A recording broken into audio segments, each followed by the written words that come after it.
ఈ మాట ఎందుకు నేను ఉటంకిస్తున్నానంటే, నిన్న మండపేట, ఇది ప్రత్యేకించి ఎన్నికలకు సంబంధించిన విషయం కాబట్టి మీకు చెప్తా ఉన్నా. మండపేట నుంచి మన నాయకులు చాలామంది వచ్చి చాలా బాధపడిపోతూ ఉన్నారు. మనం పొత్తులో ఉండి మన చంద్రబాబు గారు ఇట్లా అనౌన్స్ చేశారు, మండపేట సీటు మనకి చెప్పాలి కదా అది అంటే, ఖచ్చితంగా అది సరైన విధానంలో చెప్పలేదు. ఖచ్చితంగా అంత మీకు ఏకీపిస్తున్నాను. చాలా ఇబ్బంది పడ్డారు అందరూ. మనకి మండపేట లాంటి నియోజకవర్గంలో పోయినసారే ఒక 18% ఓటు ఉంది. అది ఈ రోజున చాలా బలమైన అబౌవ్ 23, 28 ఎగ్జాక్ట్ చెప్పండి 28, దాదాపు 26 నుంచి 27, ఒక 10% పెరిగింది పోయిన దానికి ఈసారికి. నేనేం చెప్పానంటే వాళ్ళందరికీ, నేను కేవలం ఒక నియోజకవర్గాన్ని దృష్టిలో పెట్టుకొని మాట్లాడితే నేను నియోజకవర్గపు సంబంధించిన నాయకుడిని అవుతాను. నేను బర్డ్ ఐ వ్యూ అంటే అది విహంగ వీక్షణం ఉంటుందా, లేదంటే బర్డ్ ఐ వ్యూ. ఆ బర్డ్ ఐ వ్యూ నుంచి చూస్తే తప్ప నేను రాష్ట్రాన్ని సంపూర్ణంగా చూడాలి. దాంట్లో భాగంగా ఒకసారి కొన్నిపాటి ఏరియాలో ఇబ్బంది కలగచ్చేమో,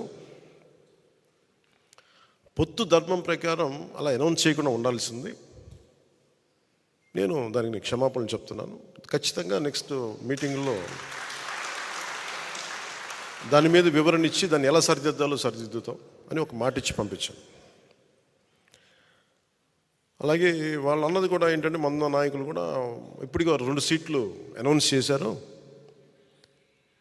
మరి ఇది పొత్తు ధర్మమేనా నన్ను అడిగితే అట్లా కొన్ని ప్రత్యేక పరిస్థితులు ఉంటాయి, వాళ్ళు కూడా మనం అర్థం చేసుకోవాలి కదా.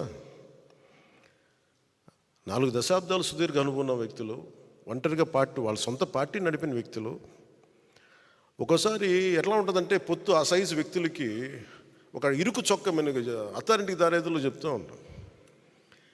ఒక బలమైన వ్యక్తికి సరిపోయిన కోటేస్తే కొంచెం ఇరుగ్గా ఉంటుంది కదా, టైట్గా ఉంటుంది. అలాగే ఒకసారి పొత్తు ఆ స్థాయి నాయకులకి చాలా ఇబ్బందిగా ఉంటుంది ఒక్కోసారి. కానీ వాస్తవాలు వేరుంటాయి, క్షేత్రస్థాయి పరిస్థితులు వేరుగా ఉంటాయి. అందుకని ఒక్కోసారి అనుభవం ఒకసారి గబుక్కుని ఒక మాట అన్నిస్తుంది.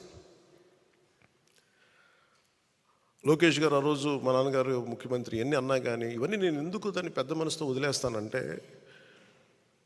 ఒక పార్టీని 3 దశాబ్దాలు నడిపి 3 సార్లు ముఖ్యమంత్రులుగా ఉండి అలాంటి కుటుంబం నుంచి వచ్చిన వ్యక్తులు సహజంగా గబుక్కుని ఒక మాట వచ్చేస్తుంది. దాన్ని రాష్ట్ర ప్రయోజనాలను దృష్టిలో పెట్టుకొని జగన్ అనే వ్యక్తి ఇంకొకసారి వస్తే రాష్ట్రం అధోగతికి పాలవుతుంది అన్న ఒక్క ఆలోచన నన్ను చాలాసార్లు రెస్పాండ్ కానివ్వకుండా చేస్తుంది.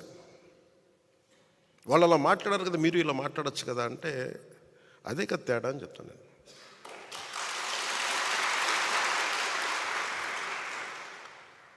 అంటే నేను చాలా ఆలోచించి, ఎందుకంటే ఒక పొత్తుని ఇబ్బందిగా గురి చేసి ఒక మాట మాట్లాడడం చాలా తేలిక. నేను అది ఈ రోజున మాటిస్తున్నాను. రిపబ్లిక్ డే రోజున ఎన్ని విపత్కరమైన పరిస్థితులు వచ్చినా